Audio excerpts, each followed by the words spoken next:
And the other thing as well is, I suppose, is to lean into, and this goes back to our conversation around, manual CPC versus smart bidding. Yeah. Lean into a simplified setup more so than a complex setup.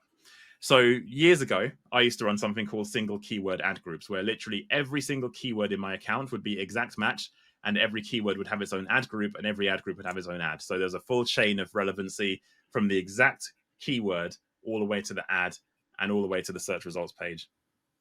That no longer works very well. It doesn't give Google enough data to optimize with when you're using smart bidding. You want to make sure you group your keywords into themes more so than individual. You don't want to go too complex with your ad group setup.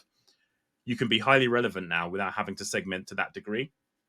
So I think that's a very important part of the setup as well, is to use a more simplified setup to allow Google to learn. Things have changed a lot since it used to be, the complex setup days of having a single keyword ad group. Yeah. I've had some customers that have had like 500 keywords and they want to run single keyword ad groups. And I've looked at it and I said to them, the first thing we're going to do is just simplify. We're just going to break this down so that your account actually makes sense to you when you see it and you can understand exactly where the money is being spent. Mm-hmm. And a lot of people have told me, like after I've worked with them, they're like, Devin, but nobody's ever done it this way before. Usually when we hire a consultant or somebody comes into the business, they end up adding a layer of complexity to our workflow, or they end up giving us more work and stuff like that. And what I always tell people is your Google Ads, if you're a business owner, right, you shouldn't spend 5 hours in your Google Ads and then spend another 8 hours in your business.